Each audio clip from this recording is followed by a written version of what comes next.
Hey everybody, welcome to Pages and Pours. My name is Robert, and today is episode number 5 in my whiskey series called Buy or Buy. The whole point of this series is I'm trying to decide what to include in a permanent collection here at the house. Given the space limitations of this shelving unit behind me, it holds probably about 125 bottles without overstacking it too many deep. And so what I'm doing is I'm letting a random wheel pick one of my whiskeys here in the house each week. I taste it, review it, and decide if I'm going to give it a slot, at least for now, in my permanent collection. In other words, will I buy it again when that bottle runs out? Or will I say goodbye to it? That's the whole point of the title, Buy or Buy. This week is another Islay Scotch. We did one last week from Bruichladdich, the Octomore 14.1.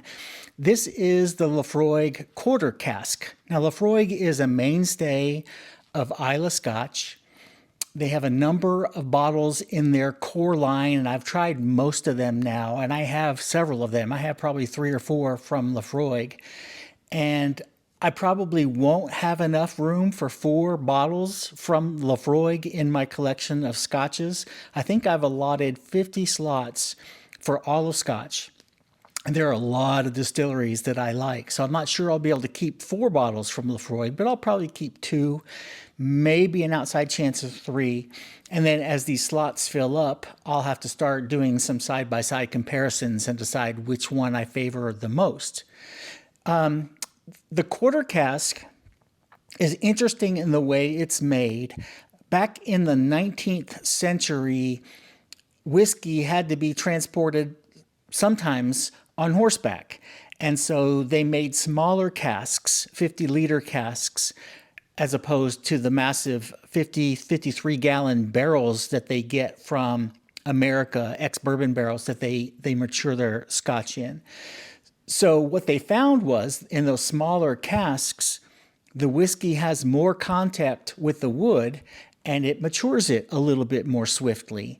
And so what the Laphroaig Quarter Cask does, there's no age statement on this bottle, but the whiskey is probably about 6 years old. And the last 7 months of that or so are in the smaller quarter cask to finish it off with that smaller cask.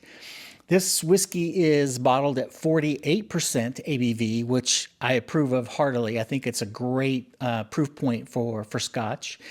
It is not chill filtered. Doesn't say anything about color. I'm not really sure. It's not very dark, but it might be a little bit darker than just a pure bourbon maturation. So maybe there's some color in here, but I can't swear to that one way or the other. But it definitely says it's not chill filtered. Now, Laphroaig is the favorite whiskey of King Charles. When he was the Prince of Wales, he stamped his royal seal on Laphroaig. Apparently, Laphroaig 15-year is his favorite. I've never even seen a 15-year here, so it may not be available in the States. It is a very peaty Scotch. It's very flavorful. What else do I need to tell you about? Oh, price. It's affordable. Surprisingly enough, for Scotch, it's affordable. It's $75 here in North Carolina, but one of the online places that I also order Scotch from, it's only $70. So somewhere between $70 and $75. The Laphroaig distillery was founded in 1815 by Donald and Alexander Johnston. It's in Port Ellen on the Isle of Islay, which is known for its peaty Scotches. A little bit of trivia. Donald Johnston died in 1847, I believe it is. It's believed that he fell into a vat of partially made whiskey and drowned. I mean, in a way, that's the way to go, but no thanks. As far as aromas, everybody talks about Laphroaig as having a very medicinal aroma and taste. And I get that a little bit On the aromas, what I get more is a maritime influence. You definitely get some peat smoke, but there's so many other layers of sweetness in here. It's ex-bourbon matured, so you're not going to have any sherry influence. You're not going to get those dark red fruits, but you do get the vanilla, the honey, and maybe a little bit of caramelized flavors or aromas. And the smoke, I don't find that, maybe I am just become a full-on peat head, but I don't find the smoke, the peatiness in the aromas off-putting or overwhelming in the least. Some people will get things like cinnamon and coconut and some other baking spices in the aromas. I don't know if I get that or not. My nose isn't that finely tuned. But I find it extremely pleasant. I can just sit here and smell this for 30, 40 minutes. But let's go ahead and taste it.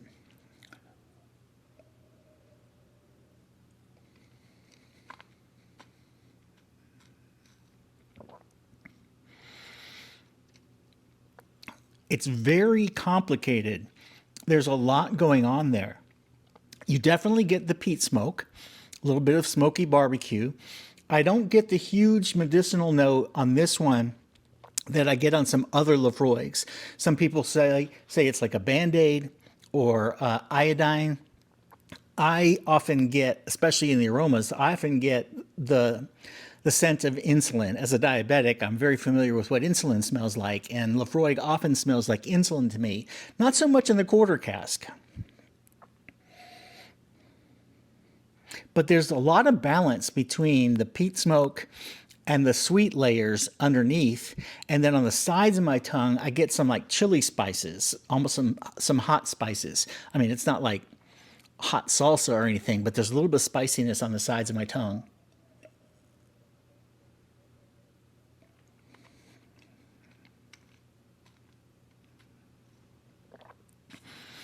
Okay, the big question, would I include this in my permanent collection? Would I buy this again? And for me, the answer is a definite yes. I like the quarter cask better than their basic offering, which is the Laphroaig 10-year. Now, I have a Laphroaig 10-year at cask strength, which I like an awful lot. It's pretty expensive, and it's not easy to find, but I like that. One of their more expensive ones, Laphroaig Lower, is one that I've gotten in the past, I don't know, maybe 5-6 months, but I haven't really spent much time with it yet. And I believe the Lower may have some sherry influence in there as well. I have to go look that up again. So the balance in my permanent collection is going to be, do I go for the 10 cask strength, do I go to the quarter cask, and do I go for the more expensive Laphroaig Lower? But for now, this one is going to get a permanent spot, at least until the Scotch slots start filling up, and then I have to make some either or choices once I run out of slots. But I'm so far at the beginning of this project that I have a lot of Scotch slots open, so it's definitely going to have one in there at least for now. Okay, so 2 weeks in a row, an Islay heavily peated Scotch. I don't believe we've done 5 of these episodes, and I still haven't had an American whiskey come up yet, which is really kind of remarkable because I have more of that, I think, than I have of anything else. So that's the nature of the random wheel. It'll come up eventually, and then I'll have a run of bourbons in a row. But quarter cask, I love it. It's affordable. It's available. If I can get it in North Carolina, it's available. It's always available online as well for a reasonable price. So I am one of the Friends of Laphroaig. You can join Friends of Laphroaig for free online. You get an official square yard or square foot of property in their peat bogs, basically. They'll send you the coordinates. And if you ever go visit Laphroaig, you just let them know that you're a friend of Laphroaig and you get a free dram, a free drink. And if you really want to, they'll give you boots and directions.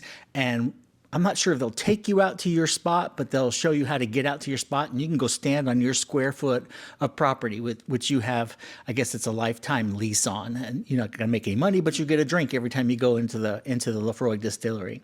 I have never been to the Isle of Islay, but I absolutely want to go. Laphroaig will be definitely one of the stops that I make on that trip. So If you've had this, let me know in the comments. If you hate peated Scotch, this one's not going to be for you. If you're interested in peat, this is one you definitely want to check out. It's one of Laphroaig's best core offerings, I believe. All right, everybody. I probably will not be back Saturday with a cycling video. I went for a short recovery ride after my crash 10 days ago on Monday, and I felt okay. I didn't feel strong. I felt okay. But then the rest of Monday evening and all day Tuesday, my ribs hurt like crazy. So I probably came back a little bit too soon. So I'm going to give it another week, and then maybe next Monday try to get back on the bike a little bit more regularly and see how it goes. Fortunately, the bike was fine except for having, a few minor things fixed and replacing the front tire that I blew out completely. I have these new tubeless tires, so when you pop one, it sprays junk everywhere. And sometimes that will reseal the tire. This is more than you want to know. But it didn't, because I actually tore the tire. Instead of just having a puncture, it was a rip, and so it wouldn't reseal, so I had to get a new tire. That's why it took a week to get my bike back. But anyway, no video on Saturday, but there will be a video on Monday for my reading recap, and I'll see you then. Cheers, everybody.